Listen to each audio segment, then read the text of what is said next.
Hai, selamat pagi. Ketemu lagi dengan Investa News Market Channel. Hari Selasa 22 Agustus 2023. Semoga Anda semua ada dalam keadaan sehat, tetap semangat dan senantiasa bersyukur dengan apa yang kita dapatkan selama ini. Oke, di sini kami akan sampaikan review saham hari ini dengan didahului dua pernyataan kami. Yang pertama adalah no conflict of interest atau tidak ada benturan kepentingan, bahwa saham yang kami review saat ini adalah tidak sedang ada di dalam portofolio kami atau tidak sedang kami miliki. Jadi tidak ada benturan kepentingan. Namun demikian tidak tertutup kemungkinan di waktu-waktu yang akan datang kami memilikinya. Kemudian pernyataan yang kedua adalah pernyataan disclaimer. Demikian pernyataan disclaimer kami. Disclaimer on. Trading saham adalah aktivitas bisnis yang berisiko dan dapat mengakibatkan kerugian finansial. Semua data dan informasi yang ditampilkan di sini bukan merupakan ajakan membeli atau menjual. Segala keuntungan maupun kerugian yang ditimbulkan dari pengguna data dan informasi di sini sepenuhnya menjadi tanggung jawab pengguna itu sendiri. Jadi demikian pernyataan disclaimer kami. Kami harapkan Anda melakukan riset sendiri, do your own research, dan apa yang kami sampaikan ini bukanlah untuk merekomendasikan beli atau jual, hanya berbagi informasi yang dapat berikan atau membantu dari sisi literasi dan edukasi mengenai review saham. Oke, kita masuk saja. Di sini kami menggunakan platform stockbit.com dan tradingview.com.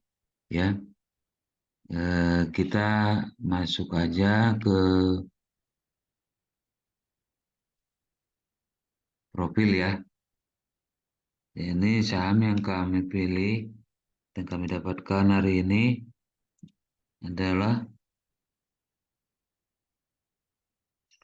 PT Intelland Development Tbk, ya, dengan kode saham DILD, atau kita baca saja yang nanti Intiland. Ya, demikian profil singkatnya. PT Intiland Development Tbk atau kode sahamnya DILD, kita baca saja nanti. Intiland adalah perusahaan pengembangan properti yang berfokus pada pengembangan, pengelolaan, dan investasi berbagai bisnis di sektor properti. Proyeknya meliputi pengembangan kawasan hunian segmen menengah atas, kawasan terpadu, dan pengembangan bangunan vertikal, serta kawasan industri. Proyeknya terfokus di Jakarta dan Surabaya. Portofolio perseroan meliputi pengembangan kawasan mixed use dan high rise, kawasan hunian untuk segmen pasar menengah atas, kawasan industri, dan properti investasi di seputaran wilayah Jabodetabek atau Jakarta, Bogor, Depok, Tangerang, Bekasi, serta di Surabaya dan sekitarnya. Lebih lanjut, Intiland mengembangkan jaringan hotel dan mengelola lapangan golf serta fasilitas olahraga di sejumlah kota di Indonesia.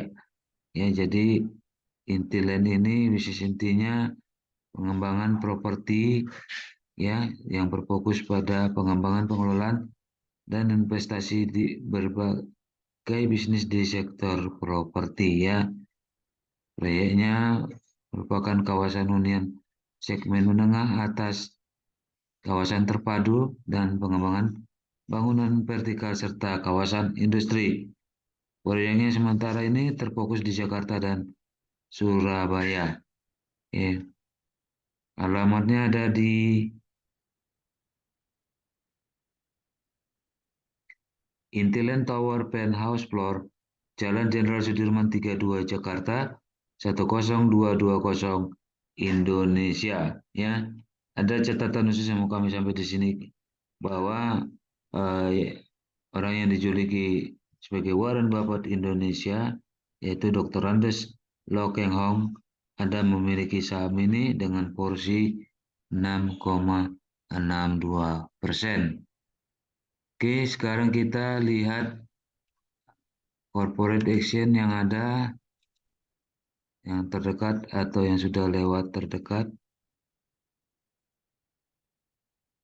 Oke, Intiland ini terakhir RUPS tanggal 20 Juli 2022 ya. Jadi untuk 2023 ini belum ada RUPS ya. Oke, sekarang kita lihat laporan keuangannya. Coba kita lihat di sini kuartal 2 ya, kuartal terbaru ya di 2023 ya. Laba Intiland naik ya, naik dari semula rugi 118 miliar jadi untung 84 miliar ya. Hal yang bagus tentunya. Dari rugi jadi untung. Selanjutnya kita coba lihat ke belakang Q1-nya dengan Q1 2022.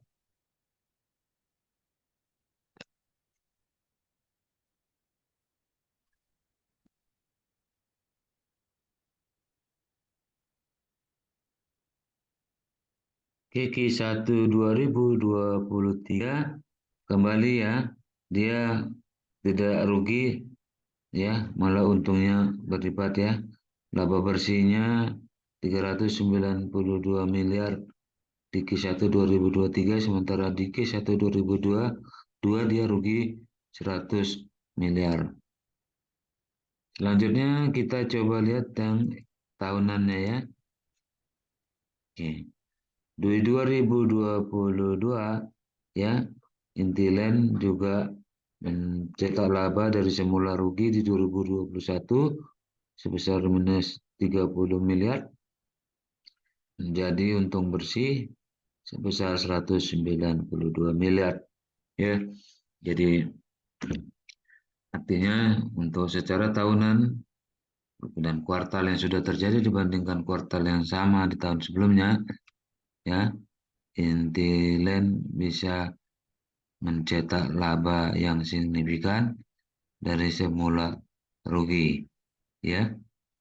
Sekarang kita eh, lihat perbandingannya.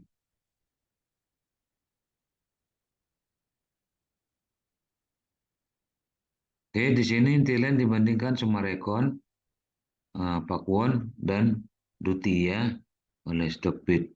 Di sini kami hanya menyorot beberapa indikator fundamental saja, tapi Anda boleh saja menyorot sesuai dengan preferensi Anda. Oke, pertama kita lihat current PE ratio yang disetahunkan. Intiland itu termasuk yang tertinggi ya. Nah, termasuk yang tertinggi ya. 26,46% ya. Sedangkan eh, yang 12 bulan terakhir 20,2 ya, juga masih yang tertinggi ya. Sini kita lihat bahwa Intiland di 12 bulan terakhir ya, karena ada peningkatan laba ya, sehingga pernya menjadi lebih kecil ya. Ya, kita harapkan ke depannya juga Intiland tetap konsisten mencetak laba. Ya, kita lihat current price to book value-nya ya. Di sini Intiland yang terkecil ya, bahkan dibanding dengan industri dan sektornya, di mana Intiland PBB-nya 0,4 kali ya. Jadi kalau dikatakan harga Intiland ini di dalam bentuk 100%, maka Intiland didiskon jadi 60% ya, atau 0,4 saja ya untuk mempunyai atau mendapatkan Intiland, saham Intiland. Oke, kita lihat kemudian net profit margin kuartal terakhir ya. Di sini memang Intiland ya masih kecil ya, 0,96 ya, net profit marginnya ya. Oke, selanjutnya kita lihat return on equity 12 bulan terakhir ya.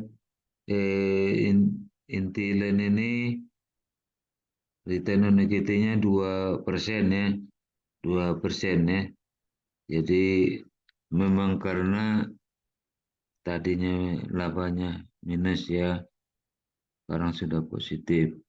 Selanjutnya kita lihat latest dividen. Sebenarnya Thailand terakhir membagikan dividen itu tahun 2017 dengan ex-date-nya 29 Mei 2017. Jadi artinya Thailand ini kemungkinan jika menghasilkan laba dapat membagikan dividen ya, karena dividen itu hanya bisa dibagikan dari laba perusahaan. Oke, selanjutnya terakhir kita lihat current cash from operation 12 bulan terakhir. Oke, ternyata di sini ya Intiland belum bisa menghasilkan cash dari operasionalnya ya. Dia memakai cash untuk operasionalnya sebesar 531 miliar ya. Oke, di sini Intiland sudah mulai menunjukkan indikator fundamental yang membaik ya. Dan hal yang lainnya adalah Intiland ini dimiliki ya Bapak Lo Keng Hong yang sering dijuluki sebagai Warren Buffett Indonesia, di mana dia salah satu prinsipnya di dalam mencari atau memiliki suatu saham, belum membeli suatu saham adalah saham yang salah harga atau di bawah harga wajarnya ya. Jadi diharapkan bahwa Intiland ini ya eh, akan menjadi saham yang lebih baik ke depannya ya, karena didiskon harganya. Oke, kalau kita coba lihat terakhir ya, PE standard deviation atau PE band-nya ya, maka benar Intiland ini ada di under value ya. Oke, kalau lihat di sini garis kuningnya ini ya, mean PE standard deviation 126,15 ya. Jadi ternyata Intiland ini saya dikatakan under value ya, karena di bawah rata-rata standar deviasinya ya, untuk price earning ratio-nya. Oke, kemudian kita masuk ke teknikalnya ya. Sini kami menggunakan EMA cross antara 10, EMA 10 dan EMA 20, kanal regresi, kemudian RSI ya. Kami tidak akan menjelaskan masing-masing dari indikator tersebut ya, tapi hanya membacanya saja.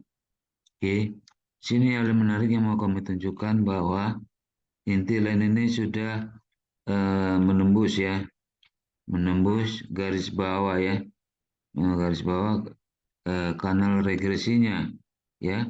Jadi di sini kami melihat ya seperti bola pingpong atau bola kasti yang naik turun di pipa ya. Jika dia melewati atau menyentuh garis bawah dari kanal regresi ya, dia akan berbalik naik ke atas. Begitu juga jika dia menembus garis atas atau menyentuh garis atas, dia berpeluang besar untuk tertarik ke bawah ya. Jadi tentu saja dengan membaiknya kondisi fundamental Intiland ya, kita harapkan Intiland juga akan dapat memberikan uh, apresiasi harga ya sesuai dengan perkembangan performance-nya. Jadi di sini kami melihat bahwa Intiland ini ya dapat dibeli ya selama harganya di atas 198. Jadi jika harganya tembus di bawah 198, ya dapat dilakukan manajemen risiko berupa stop loss atau tutup kerugian, ya, dengan harga yang menurut kami jadi batas atasnya adalah di 212. Adapun target harga yang terdekat, ya, saya diharapkan di 250, ya, 250. Oke, demikian yang dapat kami sampaikan. Mudah-mudahan dapat bermanfaat bagi kita semua. Mohon maaf jika ada kesalahan dan kekurangan dalam penyampaian kami. Kritik dan saran dapat disampaikan di kolom komentar. Terima kasih banyak buat Anda yang sudah menonton. Berikan like, berikan subscribe, dan mungkin berbagi kepada yang lain. Terima kasih. Mohon tetap dukung kami. Yang lain juga tetap dukung kami dengan nonton, berikan like, berikan subscribe, dan juga berbagi kepada yang lain yang mungkin dapat menggunakannya atau membutuhkannya, ya, karena berbagi hal positif itu baik, ya, daripada berbagi hoax. Oke, akhirnya kami ucapkan terima kasih sekali lagi. Selamat melanjutkan aktivitas kembali. Salam, tetap menjaga protokol kesehatan. Sampai jumpa.